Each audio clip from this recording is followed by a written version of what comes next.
بسم اللہ الرحمن الرحیم۔ السلام علیکم ورحمۃ اللہ وبرکاتہ۔ بسم اللہ الرحمن الرحیم۔ عزیز طلباء کرام، ایم اے اسلامیات کے مضمون فقہ و اصول الفقہ کا آج ہمارا سبق نمبر 96 ہے، جس کا عنوان ہے کتاب الطلاق باب صوم، اور انشاءاللہ آج ہم ومنہا ان الجمہورہ سے پڑھیں گے، یعنی بدایت المجتہد کی کتاب الطلاق کا باب صوم ہمارا چل رہا ہے۔ تو نیا سبق شروع کرنے سے پہلے ہم پچھلے سبق یعنی سبق نمبر 95 کا خلاصہ دیکھتے ہیں۔ پچھلے سبق میں ہم نے سب سے پہلے عبارت کا ترجمہ اور عبارت کی مختصر تشریح پڑھی تھی، اور اس مختصر تشریح میں ہم نے چوتھی فصل شروع کی تھی، اور چوتھی فصل میں جو مسئلہ تھا وہ خلا سے متعلق مسائل تھے۔ خلا کے متعلق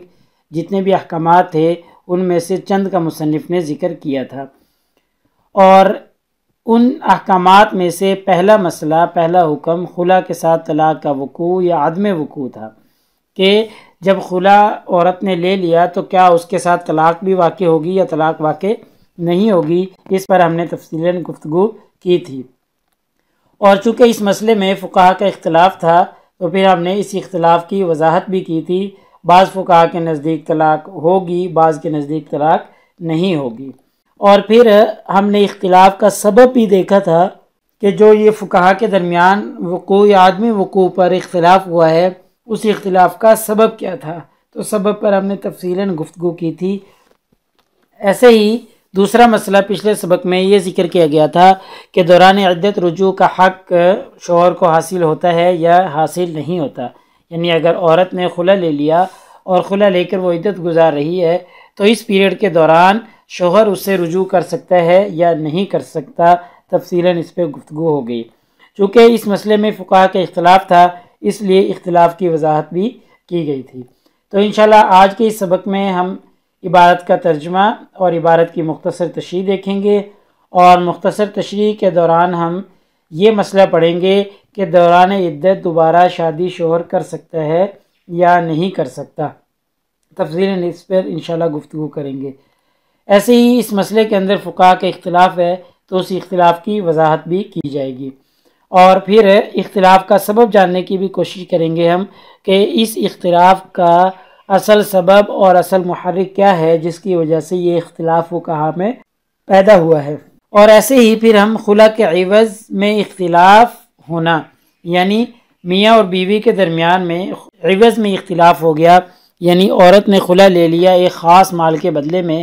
تو بعد میں جب دینے کی باری آئی تو ان دونوں میں اختلاف ہو گیا۔ شوہر کہتا ہے آپ نے زیادہ کہا تھا، عورت کہتی ہے میں نے کم مال کہا تھا،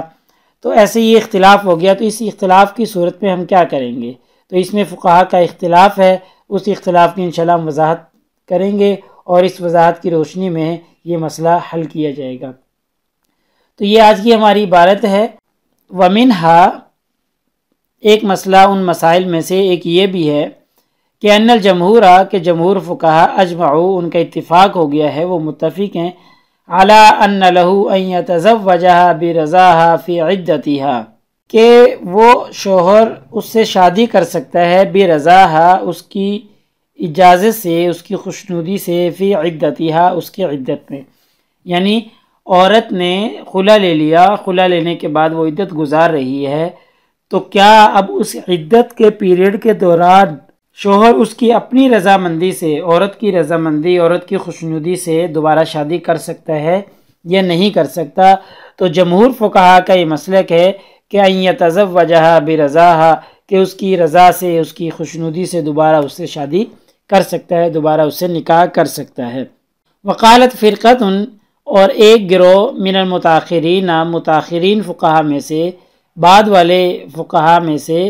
کہتے ہیں لا یتزوجہا ہوا ولا غیرہ فی العدت، کہ وہ شوہر نہ تو اس سے شادی کر سکتا ہے ولا غیرہ فی العدت، اور نہ اس کے علاوہ سے شادی کر سکتا ہے، یعنی یہ شوہر نہ تو اس عورت سے شادی کر سکتا ہے اور نہ کوئی اور عدت کے دوران میں اس عورت سے شادی کر سکتا ہے، یعنی کوئی بھی اس خلا لینے والی عورت سے شادی نہیں کر سکتا۔ بہرحال دو گروہ ہو گئے فقہا کے۔ جمہور کا مسلک یہ ہے کہ یہ دوبارہ اس کی خوشنودی سے، اس کی رضا سے شادی کر سکتا ہے عدت کے پیریڈ کے دوران۔ اور متاخرین فقہا کا کہنا ہے کہ نہ تو یہ اس سے شادی کر سکتا ہے، یعنی اس کا جو شوہر جس نے ابھی اس کے ساتھ خلا کیا ہے، اور نہ کوئی اور شخص اس سے عدت کے دوران میں شادی کر سکتا ہے۔ یہ مسلک ہے دونوں قسم کے فقہا کا۔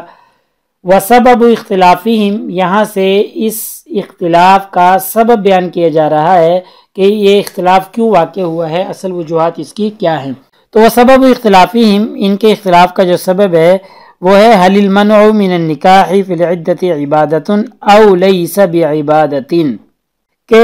عدت میں نکاح کی ممانعت، حل المنع من النکاح فی العدت، عدت میں نکاح کی ممانعت عبادت، کیا یہ عبادت ہے، او لیس بعبادت، یا عبادت نہیں ہے، بل معلل، بلکہ اس کی تعلیل اور توجیہ کی جا سکتی ہے۔ ٹھیک ہے، یعنی اصل مسئلہ یہاں پیدا ہو رہا ہے کہ بعض کے نزدیک نکاح کرنا عدت میں یہ عبادت ہے یا عبادت نہیں ہے۔ تو واختلفوا، اس میں فقہا کا اختلاف ہے، فی عدت المختلعاتی، مخترعہ عورت کی عدت میں، یعنی خلا لینے والی عورت کی عدت میں چونکہ فقہا کا اختلاف ہے، وسیأتی بعد، جو کہ بعد میں ذکر کیا جائے گا۔ مصنف فرما رہے ہیں کہ یہاں پر اس کو ذکر کرنا مناسب نہیں، بلکہ اس کو بعد میں ذکر کیا جائے گا، ابھی یہاں پر ذکر نہیں کرتے۔ تو بہرحال اختلاف کا جو سبب ہے وہ یہ ہے کہ عبادت ہے نکاح کرنا عدت میں یا عبادت نہیں ہے، یہاں سے اختلاف پیدا ہو رہا ہے۔ واختلف، یہاں سے ایک اور مسئلہ ذکر کیا جا رہا ہے کہ اذا اختلف الزوج والزوجۃ فی مقدار العدد الذي وقع به الخلع، کہ اس مسئلے میں اختلاف ہے فقہا کا کہ جب میاں اور بیوی آپس میں مختلف ہو جائیں، ان میں اختلاف ہو جائے، فی مقدار العدد، یہ خلا کی مقدار کے بارے میں، الذي وقع به الخلع، جس پر خلا واقع ہوا ہے، جس پر خلا واقع ہوا ہے، جس مقدار پر، اس مقدار میں میاں اور بیوی کا آپس میں اختلاف پیدا ہو گیا۔ میاں کہہ رہا ہے آپ نے زیادہ کہا تھا، عورت کہہ رہی میں نے کم کہا تھا، یا شوہر کہہ رہا ہے آپ نے فلاں چیز کا کہا تھا، فلاں قسم کے مال کا کہا تھا، آپ نے زمین کا کہا تھا یا باغ کا کہا تھا، کوئی بھی چیز ہو سکتی ہے۔ بیوی کہہ رہی ہے میں نے فلاں چیز کا کہا تھا، تو یہ آپس میں جس چیز پر خلا واقع ہوا ہے اس چیز میں اختلاف ہو گیا۔ تو فقال مالک، امام مالک رحمہ اللہ فرماتے ہیں القول قولہ، کہ اس میں شوہر کی بات کا اعتبار کیا جائے گا، شوہر کی بات کو مانا جائے گا۔ ان لم یکن ہنالک بینۃ، جبکہ وہاں پر کوئی گواہ موجود نہ ہوں، یعنی جب گواہ موجود نہ ہوں، گواہوں کی عدم موجودگی میں پھر شوہر کی بات کا اعتبار کیا جائے گا اور شوہر کی بات کو مانتے ہوئے فیصلہ کر دیا جائے گا۔ وقال شافعی، امام شافعی رحمہ اللہ فرماتے ہیں یتحالفان ویکون علیہا مہر المثل، کہ وہ دونوں قسمیں اٹھائیں گے، میاں بھی قسم اٹھائے گا اور بیوی بھی قسم اٹھائے گی، ویکون علیہا مہر المثل، اور جب یہ دونوں قسمیں اٹھا لیں تو پھر مہر مثل واجب ہو جائے گا عورت کے اوپر، یعنی عورت اتنا خلا دے گی یا خلا کا عوض دے گی جتنا اس کا مہر مثلی بنتا ہے۔ مہر مثلی کے بارے میں آپ بڑے اچھے طریقے سے جانتے ہوں گے کہ ایسا مہر جو اس کی بہن، اس کی خالہ زاد بہنیں، اس کی خالہ وغیرہ یا اس کی ہم مثل جو عورتیں ہیں ان کو جتنا مہر دیا گیا تھا اس کے مثل وہ خلا کا عوض شوہر کو ادا کر دے گی۔ شبہ شافعی اختلافہما باختلاف المتبايعين، امام شافعی رحمہ اللہ نے تشبیہ دی ہے ان دونوں کے اختلاف کو باختلاف المتبايعين، یعنی دو بیع کرنے والوں کے اختلاف کے ساتھ، یعنی ان دو میاں بیوی کا جو آپس میں اختلاف ہو رہا ہے خلا کے عوض پر، تو امام شافعی رحمہ اللہ کہتے ہیں یہ ایسے ہی ہے جیسے دو بائع اور مشتری، ان دو شخصوں کے درمیان میں اختلاف ہو جاتا ہے، تو جو مسئلہ وہاں پہ کیا جاتا ہے، جو حل وہاں پہ نکالا جاتا ہے، وہی حل یہاں پر بھی ہم نکالیں گے۔ یہ گویا ایسے ہی ہے جیسے بائع اور مشتری کے درمیان میں اختلاف واقع ہو گیا ثمن کے حوالے سے۔ تو وقال مالک، امام مالک رحمہ اللہ فرماتے ہیں ہی مدعی علیہا وہو مدعین، کہ یہاں پر جو مدعا علیہا ہے وہ عورت ہے، یعنی مدعا علیہ جو ہے وہ عورت ہے، عورت کے اوپر دعویٰ کیا جا رہا ہے، وہو مدین، اور جو شوہر ہے وہ مدعی ہے، یعنی دعویٰ کرنے والا ہے، اور عورت جو ہے وہ مدعا علیہا ہے، یعنی اس کے اوپر دعویٰ کیا جا رہا ہے۔ بہرحال خلاصے نکلا کہ جب میاں اور بیوی کے درمیان میں مقدار پر، خلا کے عوض کی مقدار پر اختلاف ہو جائے تو پھر امام مالک کہتے ہیں کہ جب گواہ موجود نہیں تو شوہر کی بات معتبر ہوگی، اور امام شافعی رحمہ اللہ کہتے ہیں کہ دونوں قسمیں اٹھائیں گے، اور دونوں جب قسمیں اٹھا لیں تو پھر مہر مثل واجب ہو جائے گا۔ اور امام شافعی ساتھ یہ بھی کہتے ہیں کہ ان دونوں کے اختلاف ایسی ہے جیسے بائع اور مشتری کا آپس میں اختلاف ہو گیا ہو۔ اور امام مالک رحمہ اللہ فرماتے ہیں کہ عورت جو ہے وہ مدعا علیہا ہے اور شوہر جو ہے وہ مدعی ہے۔ وَمَسَائِلُ هَذَا الْبَابِ كَثِيرَةٌ، مصنف علی رحمہ کہتے ہیں اس باب میں اور بھی بہت سے مسائل ہیں۔ وَلَيْسَ مِمَّا يَلِيقُ بِقَصْدِنَا، اور ان کو یہاں پر ذکر کرنا ہمارا مقصود نہیں ہے، یا وہ ہماری کتاب سے متعلق نہیں ہے۔ ہماری اس کتاب کے جو مقصود مسائل ہیں جن کو ہم نے اس میں ذکر کرنے کی کوشش کی ہے، وہ مسائل اس سے تعلق نہیں رکھتے، اس لیے ان مسائل کو یہاں پر ذکر نہیں کیا جا رہا۔ تو یہ ہمارا باب صوم مکمل ہو چکا ہے،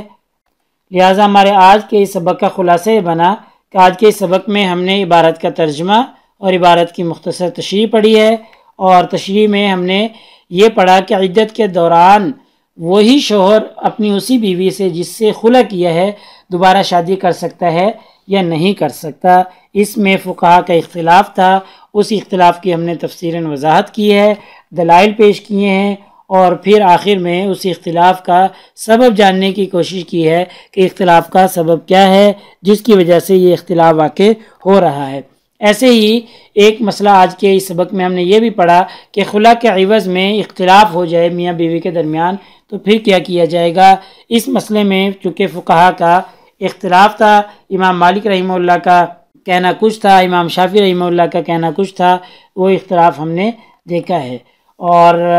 اگر پیپر میں پوچھے جانے والے سوالات سے متعلق بات کریں تو وہی سوالات ہیں کہ مذکور عبارت کا ترجمہ اور تشریح پوچھا جا سکتا ہے، اور یہی سوال اب ہمارا مکمل ہو چکا ہے جو کہ پچھلے سبق میں بھی تھا کہ خلا کے احکامات ذکر کریں، تو آج کے سبق میں ہم نے 2 احکامات ذکر کر دیے ہیں، اور کچھ احکامات پچھلے سبق میں بھی ہم نے ذکر کیے ہیں۔ نیز ان احکامات میں علماء کا جو اختلاف ہے وہ اختلاف بھی بیان کریں۔ تو یہ اب ہمارا سوال مکمل ہو چکا ہے۔